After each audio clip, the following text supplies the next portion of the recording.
Anya, Obama. Ni trouble, what am I trouble? Me deport here, ba. Oh man, only me now. I'm not trying to deport here, only me. I be a fan, be a fan, but papa be a fan. I'm just kind of way. Me to you, my pay, me to the bank. You know, in your share. Because no work on one and papa. Now we go to the Charlie one.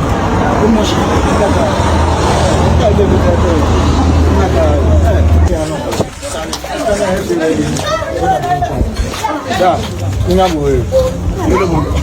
voilà, comme les voitures, nous voyons, il y en a qui vont pour nous, il y en a qui vont ma fille. Ok, au Tchayo, il faut, on est sur le là où la colle est ma poêle. Oh, on a mieux. Au bio, on met le belé, au bio, on passe.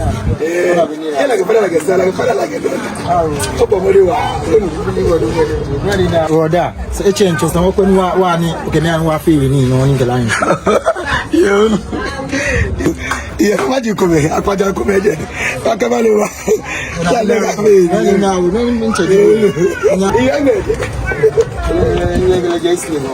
It's not going to be American house. American house. You are fine. Why?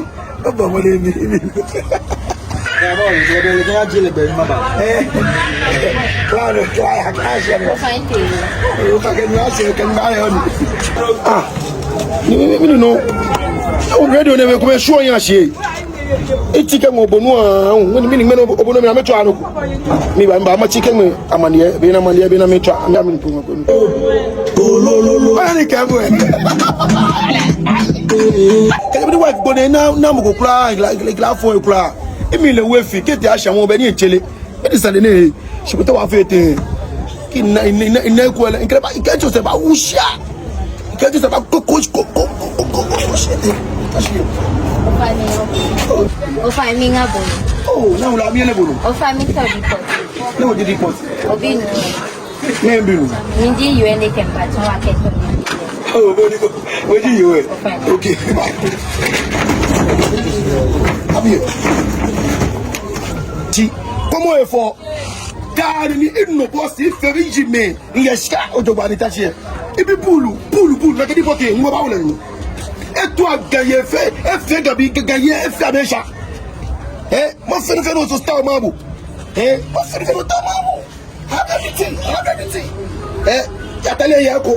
Comment? Atale ne yako. Proto yako, shue yako, ni no ba. Na kedi pote na kebeke. Ki tachi lebe no, ka boko ba. Sofia me gbana bibi no to fi. Ona, gbana na kebeke. Elo mo le da le lo mo yin se da de se o le na budale o fe no to ma bu no ta se bi enu go ta o $200 se ba bu $200 cash I'll give you $200 no we ko ke na kan bu enu lo na asia ke ba no kla ke mbata o dogun na ga gbe de boti kolo dogun le mi fole e mo so bi ni mi lele e ma mi sile comment e ma mi ko ele iye bi o pe 12 mi ko mi fe fine. When me ask him, okay, but look at somebody. It can't be a she. But the pool will. It can be you. Say it.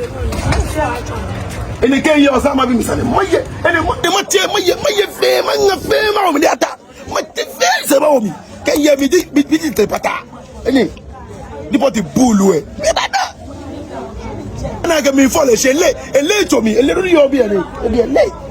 Ololo ti lek ma alonte ma famo ite chaka me de chaka le misavo an le bien café tout ni de ko de ma ska faire ko binta shi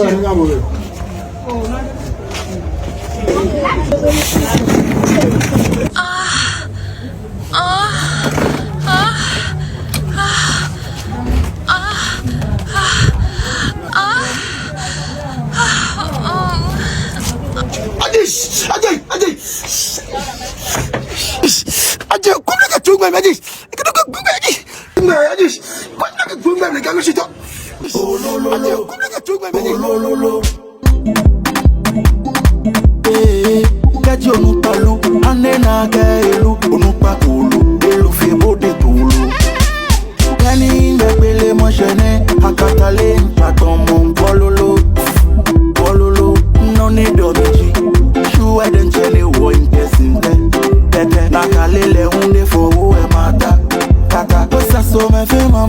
Kena, Yetrazaku.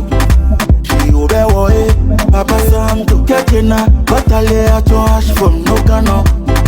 No koshwe ato sune no chole. Ndane kele maiba. Bodenche otoka.